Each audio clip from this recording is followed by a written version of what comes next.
Hello and welcome to today's webinar, where we'll discuss making the switch from Caradigm to Imprivata. My name is Joel Alcon, Product Marketing Manager here at Imprivata. I'm joined today by Jaymin Patel, Director of Product Management. Later in this session, we'll be joined by two SSO experts, single sign-on experts, from Trinity Health, Eric Thav and Tyson Bryant, who will discuss how they migrated from Caradigm SSO CM to Imprivata OneSign. But before we get to that, we'd like to take the first 10 to 15 minutes to start with a brief overview of Imprivata, dive into what the Caradigm acquisition could mean for you, discuss the value of switching to Imprivata, and talk about what to expect from the conversion process. If you're not familiar with Imprivata, we have more than 1,700 healthcare organizations across 21 countries with over 6 million care providers that rely on our solutions every day.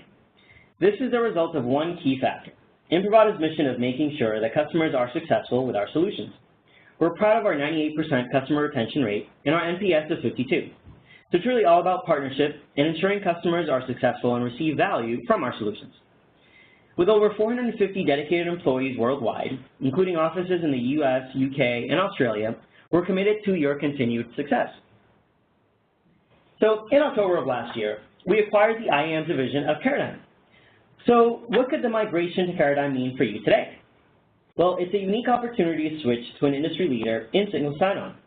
By switching to Imprivata OneSign, you're also lowering your total cost of ownership in SSO. With the Imprivata Application Profile Generator, as we call APG, you no longer have to pay maintenance and extra service fees when profiling new applications. This, coupled with additional product enhancements, make it so that your total costs per year are lower with Imprivata. Another important area of focus for us has been driving interoperability across healthcare organizations. Imprivata supports integrated clinical workflow authentication for every major EHR vendor, Citrix, VMware, and Microsoft RDS virtualization environments, and the industry's broadest range of thin and zero clients. This enables healthcare organizations to leverage the full benefits of their EHR and virtualization technology investments by building transparent, seamless, and convenient security into clinical workflows that streamline the clinician's experience. The key to ensuring that you make a successful switch to Imprivata involves the following: helping you lower your total cost of ownership, helping you accelerate your time to value, acknowledging that security is a long-term investment, and that you should partner with a company that is here to stay. Understanding your need to future-proof your IT strategy is another important piece. Right? You need to implement a solution that will scale as you grow. So how does Imprivata do this? Well, first, we help lower your total cost of ownership of SSO by enabling you to quickly profile new applications using the APG, again, as I mentioned before. It removes the need for services and additional maintenance costs as well. So as part of this exclusive migration to Imprivata from Caradigm, we're also offering you bundled product functionality with Imprivata Remote Access, and that's at no cost. So by leveraging Imprivata professional services, we also help accelerate your time to value and reduce the potential for end-user disruptions during the migration process. We're also committed to supporting your long-term security goals the same way we have done for more than 1,700 healthcare organizations across the globe. Our 15-plus years of experience underscore the experience of our team and our time-tested SSO platform that is continuously trusted by IT, security personnel, and clinicians. And finally, we firmly believe that one of the most important benefits we offer you is the ability to future-proof your IT strategy, and we'll continue to expand our already large ecosystem of technology integrations and connections to leading virtual desktop providers, top medical device manufacturers, and trusted EHR vendors. Again, with more than 450 employees, our team at Imprivata, which includes clinical staff, is well-positioned to support your unique and evolving needs. So what can you expect from the conversion process? Well, first we'll start with the solution assessment, right? Our sales engineers will work with you to better understand your use of Caradigm SSO today. It will help us better understand your unique needs and how we can provide value. We have the option to do these assessments remotely if that's more beneficial. A member of the Imprivata account team would be in touch with you to schedule a solution assessment. Once we better understand your use of Caradigm technology today, we'll offer a promotional bundle that fits your unique needs. In fact, as part of this exclusive migration package and as a demonstration of our continued commitment to you, as I mentioned earlier, we'll include Imprivata Remote Access at no additional cost. And finally, our professional services team is dedicated to accelerating your deployment of Imprivata, and will work with you to ensure that your end users do not see a disruption in their workflows as you switch from Caradigm to Imprivata. So I'll now hand it over to Jamin, who will discuss some of the key product differences between both products, right, Caradigm and Imprivata. Thank you, Joel. Good morning to our attendees. So as Joel mentioned and walked you through what our process is as we go through the conversion from Caradigm single sign-on context product to Imprivata one-sign product, one of the questions that I would think that you would have if I were in your shoes is that what are the ways one-sign product would help me as a current Caradigm customer, and how would that help me scale better? So here's a quick comparison of various features that we have listed out. When you think about single sign-on, the automatic sign-in, tap-in, tap-out, log-off, single sign-off, multi-user, shared workstations, those are the standard functionality of single sign-on that you see in both the products. But then there are additional capabilities in one sign that we believe can help our customers much more and allow them to grow the footprint of single sign-on and the benefits they get out of the solution. So for instance, the SSO authentication modalities. Caradigm single sign-on supports the tab badges, the passwords.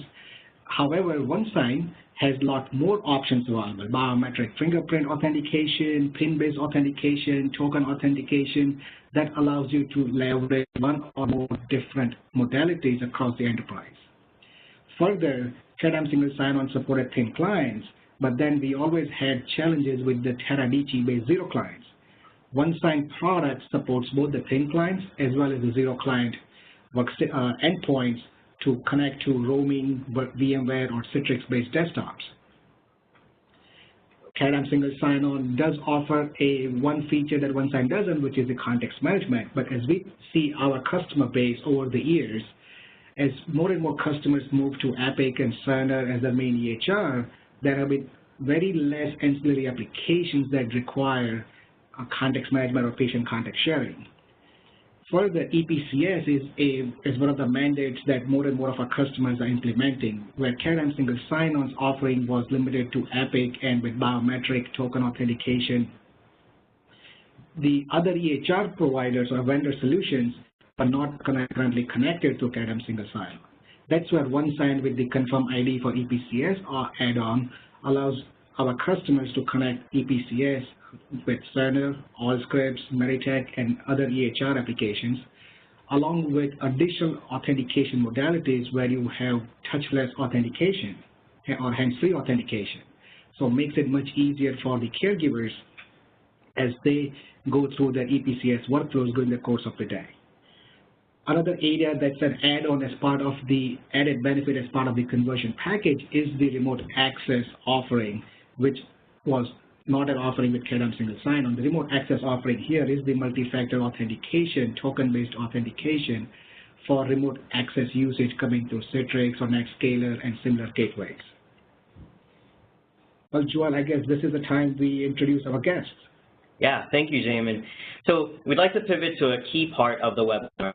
I'd like to introduce now Eric and Tyson from Trinity Health. So I'll do a quick introduction here on you guys. So Eric Thav is a Senior Application Technical Analyst at Trinity Health. He's worked in technology since the days of bulletin boards and dial-up modems and was employee number 62 at Citrix during its early years. Eric started in healthcare-related IT in 2005 at a hospital in Florida. He joined Catholic Health East in Pennsylvania, which would eventually merge with Trinity Health.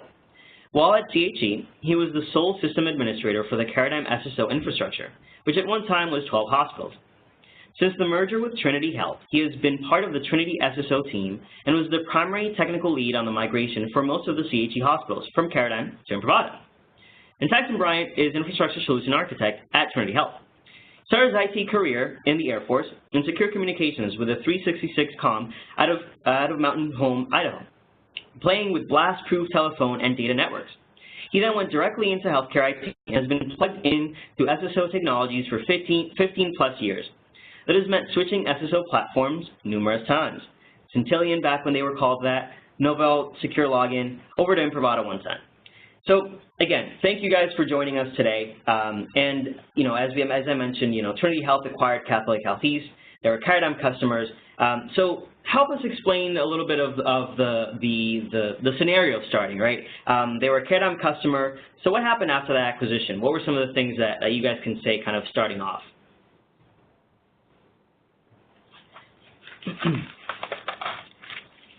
Well, this is Tyson here. Thank you all for having us on the call today.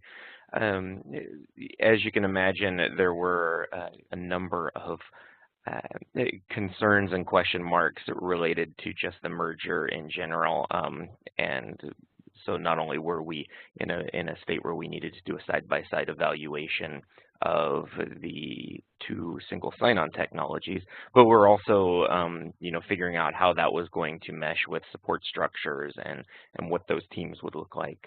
So it was a very comprehensive look we had to start with. Yeah, and I think a key area to start, as you mentioned, is with planning. So we here at Imprivata, we can't understate the importance of planning and understanding existing workflows with Caradigm SSOCM that users are leveraging today. So there's certainly product differences, and Jamin highlighted a few of those earlier. So understanding those workflows, we understand that you'll understand those potential challenges in the migration. So one of the first slides I have here, and one of the first sections that we'd like to focus on is, let's talk about the starting point for you guys. So how long had Catholic Health East been a Caradigm SSO customer, and what were some of those key workflows that CHE was using with Caradigm SSOCM? Sure. So this is Eric. Good morning, all. Before the merger with Trinity Health, CHE had been a Caradigm SSO customer since about 2008, when the product was Centillion Vergence, and we were initially using Centillion Vergence 4.3 for those that remember way back when. And some of the key workflows, besides the obvious of using Caradigm bridges to provide SSO into various clinical and other applications, CHE did also use CCAO for user context switching for a few applications. We also utilized the Launchpad toolbar to launch SSO applications, as this was pretty much a requirement to use any SSO application without resorting to intricate command line application launching and such. Patient context switching was not used in our environment. It was never purchased, so this wasn't a factor in any of our decision-making times. CHE also leveraged the guest login and the self-service password reset features that Caradigm SSO included, and these did pose some challenges that we'll get to later. It's great insight. Thanks, Eric. So what were the EHR platforms that they were using, and were there any specific workflows there that Caradigm enabled for those folks?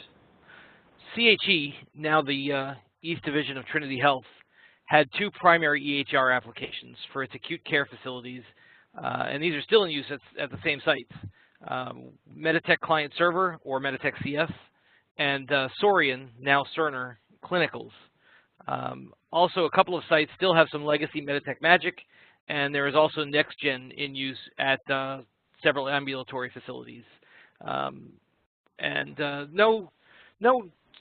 specific workflows that I could think of were enabled with Caradigm that we weren't able to transfer over to Imprivata. Everything was pretty much above board. Did you guys interview end users, IT admins, or anybody else on that side, to better understand their use cases and workflows on the CHE side? Well, I had been so deeply involved over the years with the Caradigm SSO infrastructure and usage at all of the CHE sites for so many years that it wasn't completely necessary for us to hold interviews with end users. As part of the migration project, though, we did hold kickoff meetings and put together demonstration workstations that mimicked a standard nursing station kiosk computer to show how Imprivata worked and what it would look like. So the users or the stakeholders and members of the project teams, they obviously all knew what Caradigm SSO looked like, and we were able to put a mock-up together of what it would look like in the Imprivata world. So how much time would you estimate that it took, that stage took for your team? It was different for each individual site. Although CHE, now Trinity East, was an enterprise environment, each hospital had their own desktop setups and different suite of applications. No two were really identical or alike. There were some commonalities, such as EHRs, and most kiosk workstations had the same setup for auto logins to Windows, but there were enough differences amongst them all that it would be tough to put a number on it. As part of your auto login shared kiosk workstations, Eric or Tyson, were you running any login scripts to map network drives, user shares on the Caradigm workstations, and then how did you translate those over to one side? Yeah, that question came in from the audience. We tried very hard to stay out of the scripting game for the workstations at the hospitals. We being that in the CHE environment, it was really kind of a one-man show. It was difficult to try to support something like that, and so we stayed out of it. We did have a few workflows, but we were able to convince the sites that that was something that they would need to kind of roll on their own going forward, that it wasn't something we were going to be able to implement. Imprivata does have a very robust extension object interface that would allow us to do scripting, and we do some level of scripting at logins and logoffs and workstation locks and so on, similar to what Caradigm has in it as well with events. But as far as real intricate login scripting and such, we try to stay out of that world. And this is Tyson here. I would just piggyback onto that and say that we've been relatively successful avoiding that. We do have one major site that is fairly good size where they do a significant amount of drive mapping at kiosk login, and all of that is driven through Imprivata's extension object process that we use with some Visual Basic scripts that run. And we're trying to get away from it, though, just because it is fairly maintenance intensive. Thank you guys for that insight. So I'd like to move on to the next section of questions here, and it's about identifying, those internal champions, right? We understand people are important, they're an important part of the migration, and identifying the internal champions and the right resources for success is critical. So who were the key internal champions that drove the migration for you guys? In our case, at the time that the decisions were made, Caradigm was still a separate company, and there was no knowledge on any part of ours that they were going to be purchased by Imprivata. So on a macro level, it was a Trinity leadership decision to standardize on a single SSO platform. And so we had executive buy-in to make this happen, all the way from our CIO on down. The key people involved in the project on a regular basis, though, were the entire SSO team, Tyson and myself, another team member, Jason, and our manager, Cheryl. Jason, Tyson, and myself would lead several of the migrations, and Cheryl provided the team leadership we needed. I would like to stress how important it is, or was, that we had a dedicated project manager for the life of this project. Having one PM over all of our migrations was very helpful, as she was able to help us adjust the schedule as needed and get resources added to the project when needed as well. There was a learning curve for her at the beginning, but she caught on and was very instrumental to our success as well.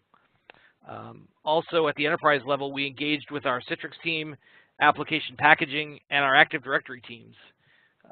If you have separate teams or other people responsible for any or all of these, I recommend having them attend at least your early meetings and keep them updated periodically through the project.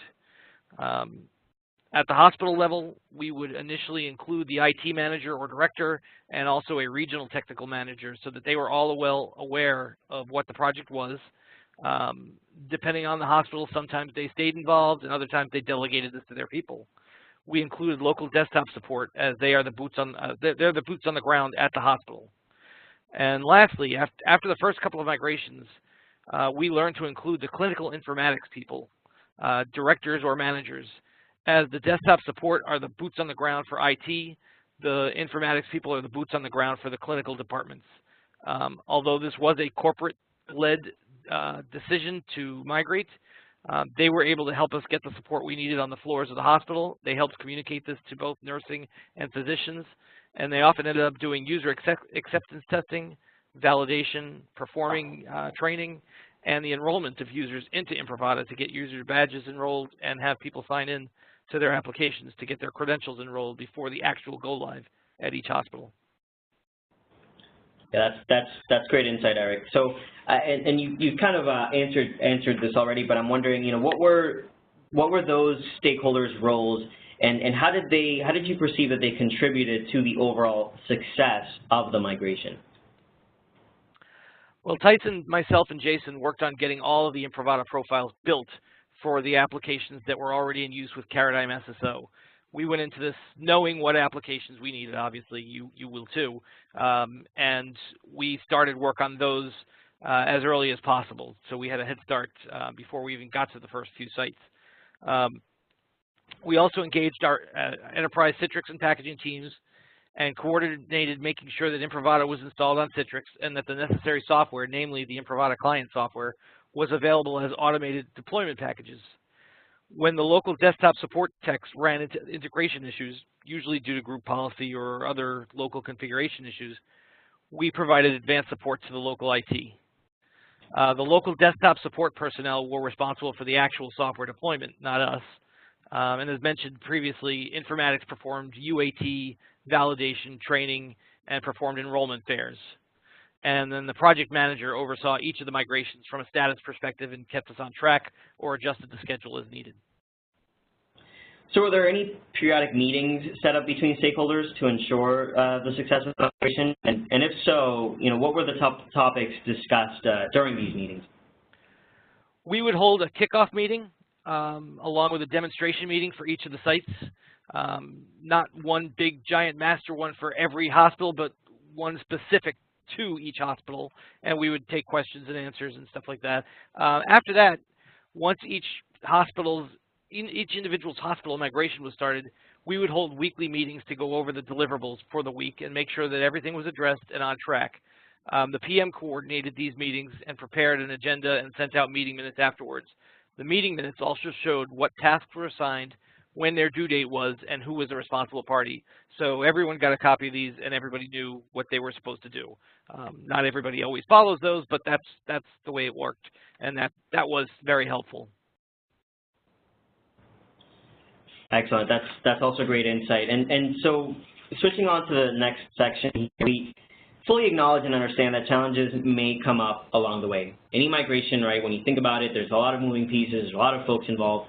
There's obviously challenges that you have to prepare for. So did you identify any of those potential challenges you could encounter as part of the migration? And if so, what were those challenges and how did you identify those as part of your planning? Wherever possible, yes, we did identify those the potential challenges. I knew going into this how non-standard the Meditech applications were, both client server and Meditech Magic, and how complex the Caradigm bridges for these applications were. I also had heard that they were tricky to build Imprivata profiles for as well. And that's no diss on Imprivata or Caradigm. It's just the Meditech is a very complex application. The reliance on SSO by so many users also meant that users did not know their own application credentials because they're used to logging in with SSO. They don't have to know their credentials. SSO takes care of that. How would they be able to enroll their application credentials into Imprivata after the migration? It would overburden our support teams and service desk if everyone had to have their passwords reset for all their applications as well. The use of the guest login and the self-service password reset features of Caradigm were also identified as potential challenges. These were identified because these are features not available within Imprivata. Fortunately, though, we did identify solutions to these issues. So did any of those challenges that you mentioned come up during the migration? And if so, how did your team overcome them? Absolutely. They came up and we encountered other challenges as well that were addressed. Imprivata support department first provided incalculable help in profiling Meditech with us. The Meditech client server profile was built and refined over a couple of months and has now been in production for over a year with no major problems. That was truly a major feat. One limitation due to Meditech's non-standard user interfaces, of course, is that Imprivata is unable to properly detect an incorrect password for this application. This is pretty much the only profile where we have this and it was unable to be worked around. Fortunately, Imprivata has the capability for allowing users to manage their own saved application credentials. In the case of incorrect Meditech credentials, the user can clear their own Meditech username and password, or be walked through how to do this by a desktop support or by our service desk, and then re-enroll for the application when they next launch it. So that took care of that. That's been a minor thorn in the side of some people, but again, it's due to the way Meditech works, and we're unable to come up with a workaround, but it hasn't slowed us down. In order to allow users to get their saved application credentials out of Caradigm so that they could enroll them into Imprivata, we leveraged a feature found in Caradigm. About 2 to 3 weeks before the go-live for each particular hospital's migration, the local informatics people would perform enrollment of the end users into Imprivata. Now, they were already provisioned with accounts in Imprivata, but they had no saved application credentials and no badges saved in Imprivata. That was all set up during the enrollment phase. Caradigm has a feature that if you pointed a browser at a particular URL and entered your AD credentials, Caradigm would display all of your saved application credentials. We created an Imprivata profile for this Caradigm web page and had a desktop shortcut created on the Windows desktop of these enrollment PCs. During the enrollment of any given user, they would launch this desktop shortcut and their saved application credentials would be shown, and they could then launch any particular application on Imprivata and be able to type or copy and paste their application credentials. This Caradigm feature also has a 40-second timeout that will close the web page if left inactive, so that it wouldn't reveal the application credentials for too long. It was also decided that having a guest login at all was no longer something that our organization wanted to have. A guest logon is directly in contrast to having any type of secure environment. It also ended up being widely abused, and where we thought there may have been more engagement of SSO with Caradigm, we had less because users would simply click on the guest login to bypass using SSO at all and then log in manually to applications. If you're using a guest login, I highly recommend announcing and removing the guest login from your environment as soon as possible, and do not imply or suggest that it is going away because of the move to Imprivata. Make the removal of the guest logon an effort to secure the environment and adhere to principles of identity and access management. This removal did mean that now all users had to know and remember their Active Directory credentials, and our hospitals also had to now go and identify users of their systems that did not have AD accounts and get them added. This meant that they had to reach out to the nursing student coordinators and to the physician liaison for the non-staff physicians. It took some effort, but it was necessary and it absolutely worked. Now, not every one of these users becomes an SSO user, but they all became AD users at the very least. Removal of the guest login does not prevent anyone from using the hospital computers. It just means that anyone using the hospital computers must be identified. And that's not a bad thing. The last of the early identified issues was the self-service password reset feature. This was a big selling point to Catholic Health East in 2008, and it was leveraged for the entire CHE enterprise, not just the SSO users. In the end, though, it was never a very robust feature, and Trinity had its own in-house solution. This was a non-issue after all, just a detail that had to be taken care of. That's really good insight, Erica. That's really detailed. I think, again, for anyone understanding what their challenges could be, I think that really does help kind of understanding the nitty-gritty of it. So I know we have a couple of questions that came in from the audience, so I'll let Damon here tackle some of these. Definitely, Joel. So one of the questions, Eric, you and Tyson already addressed is about the password portal on how you went from Caradigm SSPR, self-service password reset, to the Imprivata version. But another question from the audience is, were you able to reuse the existing badge readers, the TAP readers that were already deployed with Caradigm solution and move them into OneSign? Absolutely. We did not have to repurchase any new hardware for this in terms of badge readers.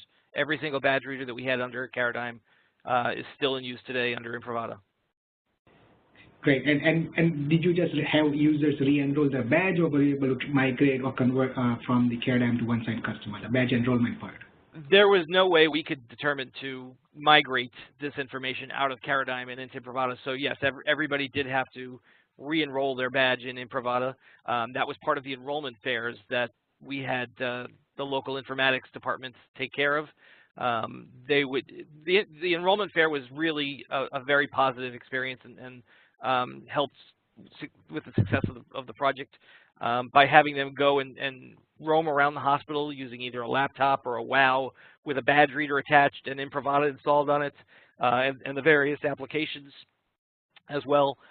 They could go and sign up.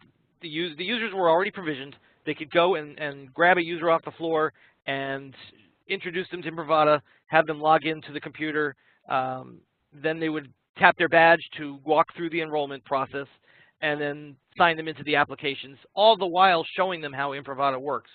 So it was a very, very, very good and useful education and training session, as well as getting them all signed into Imprivata.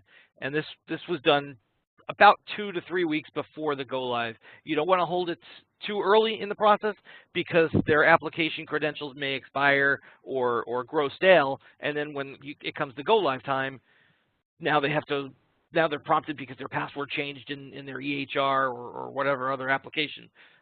So it's best to hold those fairs, if you have them, as close to go live as you can, so that everything is fresh in the system. Yeah, I have a couple of questions for you guys later on around those how to engage your end users to ensure that there's a successful deployment of it. So I'd love to get more additional insight from you guys in a bit, but I did want to ask one last question here around talking about the challenges. Not everything will go as planned. So I'm wondering, did you have to adjust your plan based on challenges that may have come up during the migration process? We had to. There was no choice. During the course of the migrations, we ran into a couple of hospitals that had complex group policy settings and also Windows profile issues that prevented the Imprivata one-sign agent client from working properly. Instead of the auto login user booting up and then the Imprivata login screen appearing, the auto login user would appear and the user would simply be left at the Windows desktop. It turned out that there were group policy settings that prevented the workstations from locking, and this was causing the one-sign agent from working properly. In a wide open kiosk environment, you don't normally want the workstations to be able to be locked. But in an SSO environment, you need that to happen or the Imprivata login screen won't appear. This caused a delay of several months at one hospital when the issue first occurred, and troubleshooting and remediation was eventually performed. So, as you think about, again, transitioning over from challenges, but then taking action and kind of working those things, we want to stress to everyone, on this call, that Imprivata is a resource for organizations migrating from Caradigm to Imprivata. We have a dedicated team of support engineers, professional services representatives who are focused on ensuring that customers have a successful migration. And the goal for us is minimizing end user downtime, but in fact, getting to that zero end user downtime. So with that said, Eric and Tyson, did you leverage Imprivata professional services as part of the migration? And if so, to what degree did you leverage them? How involved were they in the migration process, if at all? We ended up not really needing professional services, though we did contract them for some help with some scripting. But in the end, we did resolve it ourselves. Okay. And did you leverage any other external resources, maybe services from any other partners or third parties? To my recollection, the entire project was done in-house. The only third parties that I recall being involved were application vendors to get insight into certain applications for profiling purposes. Okay. And I know that earlier you did mention Imprivata support a bit. So I'm wondering, how valuable was it to leverage Imprivata overall for additional assistance throughout the process? Wow, Imprivata support is top-notch, and they've got some great people there. I always try to call them out whenever possible. Brian Chen and John Toludo are fantastic at what they do. Not to say anything bad about Caradigm support, because I worked with them for several years and had great experiences with them as well. But I just have to really thank the people at Imprivata support as well. That's great to hear, Eric, and we do appreciate the kudos from your end. And one thing I did want to